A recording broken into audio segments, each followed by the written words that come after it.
네, 오밤중 뉴스 함께하고 계십니다. 일단 첫 번째 주제 풀어가 보겠습니다. 자, 며칠 전 창원지법 김인택 판사가 명태균의 세비 반땅 사건, 반띵 사건에 대해서 무죄 판결을 내렸습니다. 명태균 의혹에 대한 대부분이 무죄였습니다. 사실 예고가 돼 있었죠. 서울중앙지법 우인성 부장판사가 명태균 의혹과 관련해서 윤석열, 김건희에게 대부분 무죄 판결을 내린 상황이었습니다. 그렇기 때문에 창원지법에서도 사실은 무죄가 나올 가능성이 높았죠. 그런데 이 판결문 내용을 가만히 살펴보면 이거 서로 인용을 했나 싶을 정도로 똑같은 내용들이 많습니다. 물론 판결문끼리 충돌하는 부분도 있었죠. 하지만 정말 이거 보고 뺏겼구나 싶을 정도의 내용도 많았습니다. 웃기는 거는요, 이 창원지법 김인택 판사 이 황당한 판결을 내려놓고 전보 발령이 났습니다. 근무지가 바뀌었어요. 지금은 창원지법인데 이번 인사 이동으로 수원지법으로 옮겨오게 됐습니다. 마치 지기현 판사가 윤석열에 대한 내란 사건 선고를 내린 직후에 서울 북부지법으로 옮겨가는 것과 매우 유사합니다. 따라서 지기현 판사가 어떤 판결을 내릴지 이거 상당히 우려가 되는 대목이 아닐 수 없습니다. 그러니까 이상한 판결을 내려놓고 논란이 될 것 같으면 다른 곳으로 옮겨준다. 아니, 논란이 될 것 같으니까 미리 옮겨준다. 라는 그런 프로세스가 보이는 것 같아요. 그런데 말입니다. 여기서 짚고 넘어가야 될 게 한 가지 더 있습니다. 창원지법 김인택 판사의 경우에는 자신의 비리를 봐주는 대가로 명태균 세비 반띵 사건에 무죄 판결을 내리지 않았는가라는 의구심이 생긴다는 겁니다. 놀랍게도 명태균에 대한 선고를 하기 직전 딱 하루 전날 이 김인택 판사가 약식 기소가 된 게 있습니다. 김인택 판사 뇌물로 지금 수사를 받아왔어요. HDC 이 현대백화점의 어떤 그 팀장으로부터 고가의 선물을 받았다. 그 다음에 이 해외여행을 공짜로 다녀왔다. 라는 의혹을 받고 있는 상태였습니다. 이 사건에 대한 수사가 거의 진행되지 않았죠.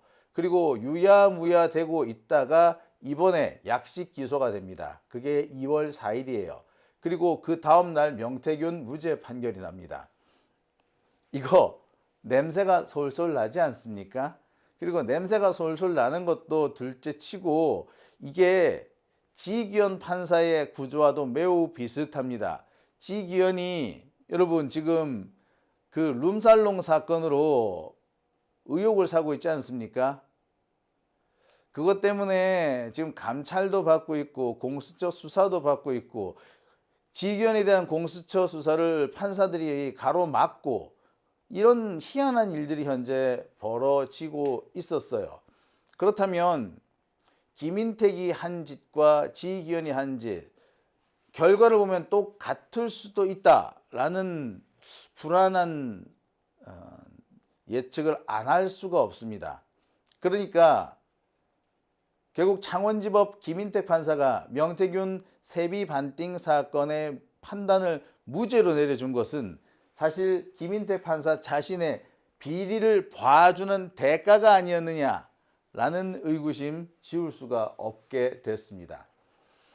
전 이 얘기를 듣고 기가 막혔습니다. 지금이 어떤 시절인데 이렇게 황당한 일들이 벌어지고 있단 말입니까? 제가 이렇게 말씀드릴 수 있는 것은 바로 엊그제 이런 기사가 났기 때문입니다. 명태균 무죄 부장판사 청탁금지법 위반 혐의 약식 기소. 이거 참 내용이 그렇습니다. 기사를 좀 읽어볼게요. 김 부장판사는 지난해 해외여행에 동행한 HDC 신라면세점 모 팀장으로부터 여행 경비를 대납받았다는 혐의를 받는다. 또 팀장이 면세점에서 법인카드로 구입한 수백만 원대의 명품 의류를 김 부장 판사가 건네받았다는 의혹도 제기돼 있다. 하지만 검찰은 이 사람이 지금 받고 있는 의혹들 대부분 다 털어주고 아주 약하게 청탁금지법 위반 혐의로 약식 기소를 했다. 뭐 이런 내용입니다. 그러니까 지금 이 판사는 여행 경비와 명품 이 두 가지를 받았다는 건데 액수를 따지면은 1,000만 원이 넘을 것 같아요. 보통의 공무원이 1,000만 원이 넘는 돈을 일반인으로부터 받았다면 이거 반드시 처벌을 받을 수밖에 없습니다. 이거 청탁금지법 위반이 아니라 이쯤 되면은 알선수재나 뇌물죄 등이 적용될 수밖에 없을 겁니다. 그런데 검찰이 봐주고 법원이 묵인을 해주는 뭐 그런 상황이죠. 약식 기소는요, 그냥 벌금 내겠다라고 그냥 동의해 버리면 게임 끝납니다. 그러니까 이거는 재판까지 갈 것도 없는 거죠. 그냥 내가 벌금 낼게 이러면 게임 끝나버리는 거야. 내용상 보면은 이게 벌금으로 끝날 문제가 아니라 감옥에 가야 될 정도의, 더군다나 판사가 이렇게, 아니 어떻게 기업체로부터 여행 경비를 대납을 받는단 말입니까? 그리고 명품 의류를 선물로 받는다는 겁니까? 두 개를 합치면 이거 1,000만 원대가 훌쩍 넘어요. 그런데 이것이 청탁금지법 위반이라고요? 야, 이거 말이 안 되는 거죠. 더 말이 안 되는 부분은 이 이후입니다. 자, 이 김인택 부장판사가 약식 기소가 된 것은 지난 4일입니다. 지난 4일. 그런데 명태균 사건 무죄에 선고가 된 것은 5일이에요. 그리고 이 김인택 부장판사가 약식 기소가 되었다라는 사실이 언론에 공개된 것은 7일입니다. 날짜가 보세요. 이거 누가 보더라도 의도가 있다 라고 밖에 볼 수 없는 그런 대목 아닙니까? 4일날 기소가 됐는데 5일날 다른 사건을 선고하고, 그리고 그 내용이 7일날 공개됐다. 4일 기소가 됐으면 이날 공개가 됐어야죠. 그랬으면 5일날 선고 못합니다. 이 사람 선고 못해요. 아니 솔직히 말씀드릴게요. 청탁금지법 위반 혐의로 기소가 되었다 라면은 이 사람은 사실 재판에서 배제되는 게 맞습니다. 이 사람이 검찰 수사를 받고 있는 경우에도 마찬가지야. 수사를 받든 재판을 받든 이 사람은 마무리가 될 때까지 재판에서 배제되는 게 맞습니다. 그런데 이 사람 재판에서 배제가 안 된 거죠. 그리고 이 사람이 맡은 판결이 뭐라고요? 명태균 판결이었습니다. 누가 보더라도 이 판결 정상적으로 공정하게 치러졌을 것이다 생각할 수가 없습니다. 누가 보더라도 이거 뭔가 야로가 있다, 한동훈이 표현들 하자면 야로가 있다 라고 밖에 볼 수 없는 것 아닌가요? 특히 이 진행 과정을 보면 누가 보더라도 이거 의도가 있다, 뭔가 누군가가 개입을 했구나 라고 밖에 볼 수 없는, 그럴 수밖에 없는 매우 부자연스러운 전개를 보여주고 있습니다. 진짜 황당한 거는요, 이 김인택 판사 이 판결 내리고 수원지법으로 전보 발령이 납니다. 이거 지기현이랑 너무 케이스가 겹치지 않습니까? 같아도 이렇게 같을 수가 있나요? 자, 이 김인택 판사의 판결 내용을 볼게요. 지난 5일날 판단이 나왔는데요. 무죄랍니다. 무죄의 이유는 그러니까 명태균이가 김영선한테 채무 변제를 계속 요구를 했기 때문에 이거는 김영선이 명태균한테 빌린 돈을 갚은 것이지 정치 자금을 제공하고 수수한 것이다 라고 볼 수 없다 라고 판결 내린 겁니다. 참 아니 이거 정말 말이 안 되는 얘기죠. 자, 지난번 그 민주당에서 이정근 사무부총장 사건, 그때의 경우를 한번 되돌아가 볼게요. 당시 이정근 사무부총장 돈 빌렸어요. 사업가로부터 돈을 빌렸다고 했습니다. 채무관계 얘기예요. 사업가가 계속해서 돈을 갚으라고 요구를 합니다. 하지만 이거 결국 뇌물 혹은 정치 자금으로 인정되어서 이정근 사무부총장 유죄 판결을 받습니다. 지금도 아마 복역 중일걸요. 뿐만 아닙니다. 대부분의 정치 자금 사건 그리고 뇌물 사건에서 외형은 다 뭡니까? 돈을 빌려줬다야. 돈 빌려줬다야. 솔직히 말씀드릴까요? 모든 재판에서, 모든 뇌물 사건 재판, 정치 자금 재판에서 변명이 빌려준 돈 받았다, 빌려준 돈이었다, 다 채무관계라고 주장을 해요. 그런데 지금까지 이 정치자금 사건이나 뇌물 사건에서 채무관계다, 빌린 돈을 되돌려 받았다, 혹은 빌린 돈을 되돌려줬다, 이런 변명이 수용된 적이 없습니다. 그리고 그 사건들도 다 빌린 돈 내놔라, 나한테 돈 내놔라, 빌린 돈 내놔라가 아니라 돈 내놓으라고 요구하는 대목이 너무 많이 등장해요. 돈 내놓으라고. 그런데 그걸 다 이 김인택 판사의 주장처럼 돈 돌려달라, 돈 달라고 요구하는 것을 다 채무 이행의 촉구 요거로 본다면 처벌받을 사람 단 한 사람도 없는 겁니다. 어쨌거나 이 김인택 판사의 명태균 세비 반띵 사건 무죄 판결은 기존의 판례와는 완전히 배치되는 이상한 판결이었다는 결론입니다.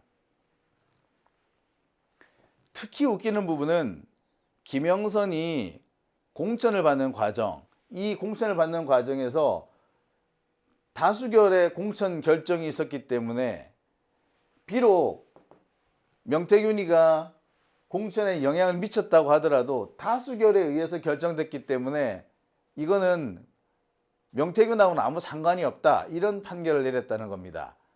이 역시 참 말도 안 되는 판결이죠. 아니 내가 김영선이 해주라 그랬는데 아이 당해서 말이 많네, 이런 전화통화 문자가 있었는데 그랬는데 다수결에 의해서 결론이 나왔다고 주장하는 것이 지금 판사 김인택 판사입니다. 말이 안 되죠. 심지어 과거에 이런 판결도 있습니다. 최종적으로 공관위원회에서 다수결에 의해서 판결이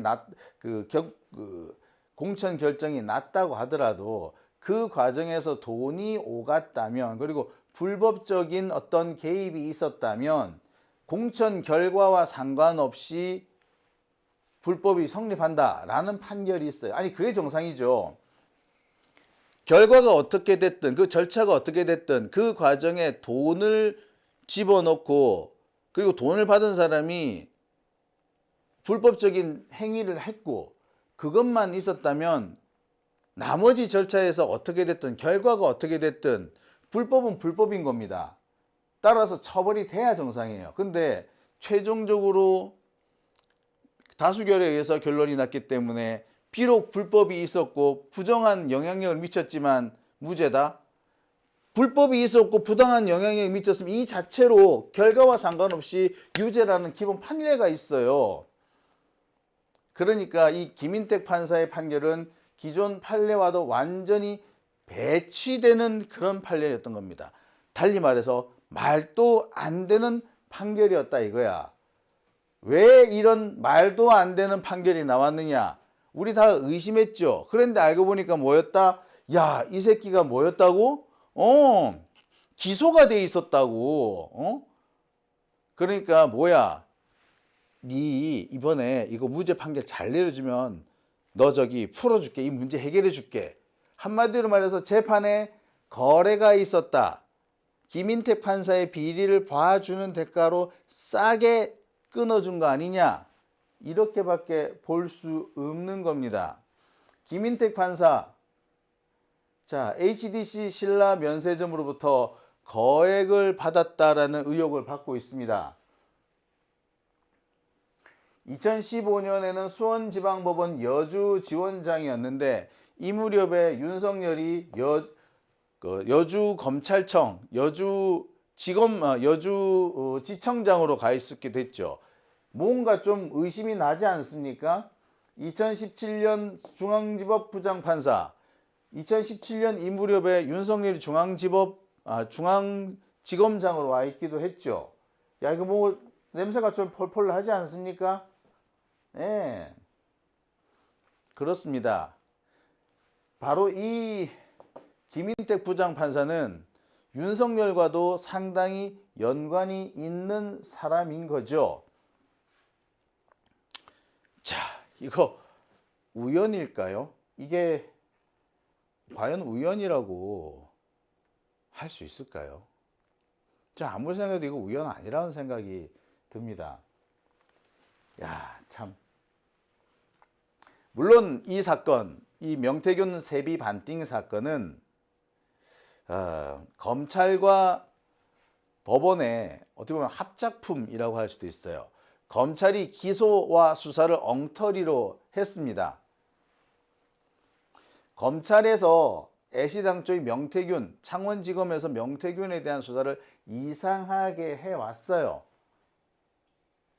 그랬기 때문에 판결도 이렇게 날 수 있었던 겁니다. 그러니까 검찰과 경찰, 검찰과 법원의 합작품, 검찰이 엉터리로 기소하고 판사가 무죄를 때려주는 우리나라 적폐사법부의 그러니까 법조계의 적폐 세력들, 그들의 짬짬이가 그대로 드러나는 대목이라고밖에 뭐 달리 말을 할 수가 없습니다. 자, 더구나 황당한 것이 바로 이 김인택 판사, 이번 판결을 내리자마자 어디로 온다고요? 예, 수원지법으로 옮겨옵니다. 문제가 될 만한 판결을 딱 내려놓고 튄다는 거지. 자, 다시 한번 말씀드립니다. 기소가 됐으면요, 이 사람 업무에서 배제가 돼야 정상입니다. 아니, 검찰 수사를 받는 그 순간부터 업무 배제를 하는 게 정상이에요. 근데 지금까지 재판을 계속 끌고 왔다. 그리고 그 사건이 바로 명태균 사건이었다. 내란과 윤석열과 김건희가 직접 연루되어 있는, 그리고 이 사건은 바로 국힘당의 공천 비리로 바로 이어질 수 있는 어마어마한 사건인데, 자, 이 사건을 담당한 판사가 비리로 수사를 받고 있었다. 이 자체가 말이 안 되는 거죠. 그리고 무죄 판결이라는 이상한 판결을 내렸고, 판결을 내린 직후에 다른 법원으로 도망을 가는 겁니다.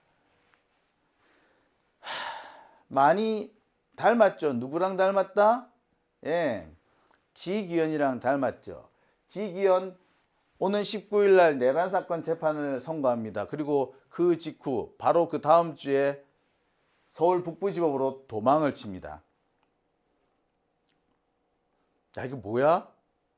이거 뭐야? 김인택과 지기현 똑같네요. 구조가 똑같네.